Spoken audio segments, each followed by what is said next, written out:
Hi ಎಲ್ಲರಿಗೂ ನಮಸ್ಕಾರ. House wife Kannada blog YouTube ಚಾನಲ್ಗೆ ಸ್ವಾಗತ. ನಾನಿವತ್ತು ಮಾಡ್ತಾ ಇರುವಂಥ ರೆಸಿಪಿ ಬಂದು ಶಾವಿಗೆ ಉಪ್ಪಿಟ್ಟು ಮಾಡುವ ವಿಧಾನವನ್ನು ಹೇಳ್ತಾ ಹೋಗ್ತೀನಿ.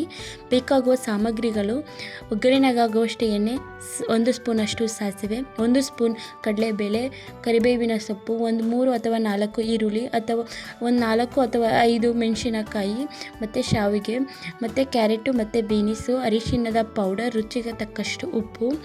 ಇಲ್ಲಿ ನಾನು ಶಾವಿಗೆ ತಗೊಂಡಿರೋದು ಉರಿಯೋ ಅವಶ್ಯಕತೆ ಇಲ್ಲ ಅಂತ ಬರೆದಿದೆ, ಅಗತ್ಯವಿಲ್ಲ ಅಂತ ಬರೆದಿದೆ. ಇದೇ ತಗೋತೀನಿ ಅಂದರೆ ನೀವು ಹುರಿದು ಮಾಡಬೇಡಿ. ಇಲ್ಲಿ ನಾನು ಒಂದು 3 ಜನಕ್ಕೆ ಅಷ್ಟು ಮಾಡ್ತಾ ಇರೋದು, ಆದ್ದರಿಂದ 250 ಗ್ರಾಮ್ ಅಷ್ಟು ತೊಗೊಂಡಿದ್ದೀನಿ ಅಷ್ಟೇ. ಇವಾಗ ಒಂದು ಸ್ಟವನ್ನು ಆನ್ ಮಾಡಿ ಒಂದು ಪಾತ್ರೆಯನ್ನು ಇಟ್ಟು, ಆ ಪಾತ್ರೆ ಕಾದ ನಂತರ ಒಗ್ಗರಣೆಗಾಗುವಷ್ಟು ಎಣ್ಣೆಯನ್ನು ಹಾಕೋಣ. ಎಣ್ಣೆ ಕಾದ ನಂತರ ಇಲ್ಲಿ ನಾನು 1 ಸ್ಪೂನಷ್ಟು ಸಾಸಿವೆಯನ್ನು ಹಾಕ್ತಾಯಿದ್ದೀನಿ.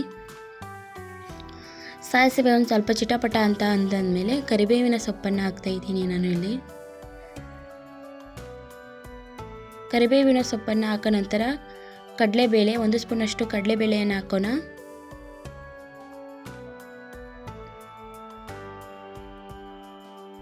ಕಡಲೆಬೇಳೆ ಒಂದು ಸ್ವಲ್ಪ ಫ್ರೈ ಆದಮೇಲೆ ನಾವು ಹಚ್ಚಿಟ್ಕೊಂಡಿರುವಂತಹ ಮೆಣಸಿನಕಾಯಿಯನ್ನು ಹಾಕೋಣ.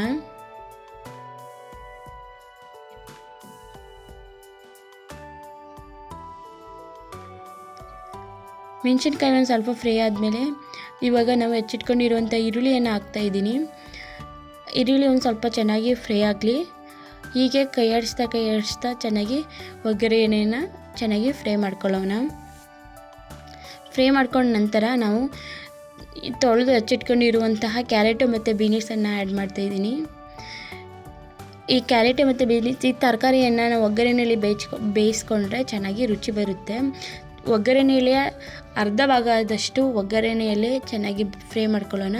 ಆದ್ದರಿಂದ ನಾನಿಲ್ಲಿ ಫಸ್ಟೇ ರುಚಿಗೆ ತಕ್ಕಷ್ಟು ಉಪ್ಪನ್ನು ಆ್ಯಡ್ ಮಾಡಿ ಇವಾಗ ನಾನು ಒಗ್ಗರಣೆಯಲ್ಲೇ ತರಕಾರಿಯನ್ನು ಚೆನ್ನಾಗಿ ಫ್ರೈ ಮಾಡ್ಕೊತಾ ಇದ್ದೀನಿ. ಈ ಥರ ಕೈ ಆಡಿಸಿ ಚೆನ್ನಾಗಿ ಫ್ರೈ ಮಾಡ್ಕೊಳ್ಳೋಣ.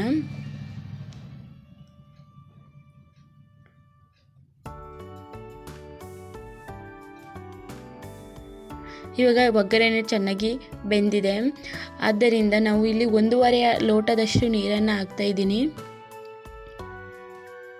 250 ಗ್ರಾಮ್ಗೆ ನಾನು ತೋರಿಸ್ತಾ ಇರುವ ಕಪ್ಪಲ್ಲಿ 1.5 ಕಪ್ಪಷ್ಟು ನೀರು ಸಾಕು. ರುಚಿಗೆ ತಕ್ಕಷ್ಟು ಉಪ್ಪನ್ನು ಹಾಕ್ತಾಯಿದ್ದೀನಿ. ರುಚಿಗೆ ತಕ್ಕಷ್ಟು ಉಪ್ಪನ್ನು ಹಾಕಾದ್ಮೇಲೆ ನಾನು 1.5 ಕಪ್ ಅಂತ ಫಸ್ಟ್ ಅಂದಿದ್ದೆ, 1 ಕಪ್ಪು ಫಸ್ಟ್ ಹಾಕ್ತೆ. ನೆಕ್ಸ್ಟು ಉಪ್ಪನ್ನು ಹಾಕಿ ಒಂದು ಅರ್ಧ ಕಪ್ ಹಾಕಿ. ಇವಾಗ ನೀವು ಅರಿಶಿಣ ಪೌಡರ್, ನಿಮಗೆ ವೈಟ್ ಕಲರ್ ಬೇಕು ಅಂದರೆ ನೀವು ಅರಿಶಿಣ ಯೂಸ್ ಮಾಡೋ ಅವಶ್ಯಕತೆ ಇಲ್ಲ. ಅರಿಶಿಣದ ಕಲರ್ ಬೇಕು ಉಪ್ಪಿಟ್ಟು ಅಂತಂದರೆ ನೀವು ಅರಿಶಿಣ ಆ್ಯಡ್ ಮಾಡಿ. ರುಚಿಗೂ ಹಾಕ್ಬೋದು ಅರಿಶಿಣನ. ಇವಾಗ ಚೆನ್ನಾಗಿ ಕುದಿ ಬಂದಿದೆ.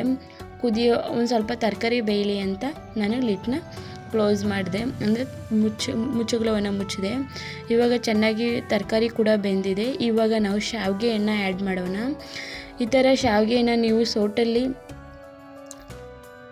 ಸೌಟಲ್ಲಿ ತಿರಿಯದೆ ಹಂಗೆ ಮುಚ್ಚಿ ಒಂದು ಸ್ವಲ್ಪ ಹೊತ್ತು 1 ನಿಮಿಷ ಕಾಲ ಮುಚ್ಚಿ, ಆಮೇಲೆ ನೆಕ್ಸ್ಟು ನಾವು ಲಿಡ್ನ ತೆಗೆದಾದ್ಮೇಲೆ ಈ ಥರ ಅದು ಒಂದು ಸ್ವಲ್ಪ ಬೆಂದಿರುತ್ತೆ. ಬೆಂದ ನಂತರ ಮುಚ್ಚಳವನ್ನು ಮುಚ್ಚಿ ಇನ್ನೊಂದ್ಸಲಿ ಬೇಯಿಸ್ಕೊಂಡ್ರೆ ಸಾಕಿಷ್ಟೇ. 1-2 ನಿಮಿಷ ಕಾಲ ಬೇಯಿಸ್ಕೊಂಡ್ರೆ ಸಾಕು, ಉಡಿ ಆಗುತ್ತೆ. ಈ ಥರ ಉಡಿ ಆಗಬೇಕು ಅಂತಂತಂದರೆ ಒಬ್ಬೊಬ್ಬರು ಮಾಡ್ತಾರೆ, ಫಸ್ಟು ಶಾವಿಗೆನೇ ಬೇರೆ ಬೇಯಿಸ್ಕೊಂಡು, ಆ ಥರ ರುಚಿ ಬರಲ್ಲ. ಈ ಥರ ಒಮ್ಮೆ ಟ್ರೈ ಮಾಡಿ. ಹೇಗೆ ಬಂತು ಅಂತ ಪ್ಲೀಸ್ ಕಮೆಂಟ್ ಸೆಕ್ಷನಲ್ಲಿ ಕಮೆಂಟ್ ಮಾಡಿ. ಇದೇ ಥರ ವೀಡಿಯೋಗಳು ಬೇಕು ಅಂತಂದರೆ ಪ್ಲೀಸ್ ಸಬ್ಸ್ಕ್ರೈಬ್ ಮಾಡ್ಕೊಳ್ಳಿ. ಇನ್ನೂ ನನ್ನ ಚಾನಲನ್ನು ಸಬ್ಸ್ಕ್ರೈಬ್ ಮಾಡ್ಕೊಂಡಿಲ್ಲ ಅಂತಂದರೆ. ಇಷ್ಟವಾಯಿತು ಅಂತ ನನ್ನ ಭಾವನೆ ಆಗಿರುತ್ತೆ. ಪ್ಲೀಸ್ ಇಷ್ಟವಾದರೆ ಲೈಕ್ ಮಾಡಿ, ಹಾಗೆ ಕಮೆಂಟ್ ಮಾಡಿ ಹೇಗೆ ಬಂತು ಅಂತ ನಿಮ್ಮ ಮನೇಲಿ. ಪ್ಲೀಸ್ ಸಬ್ಸ್ಕ್ರೈಬ್ ಮಾಡ್ಕೊಳ್ಳಿ. Thank you all.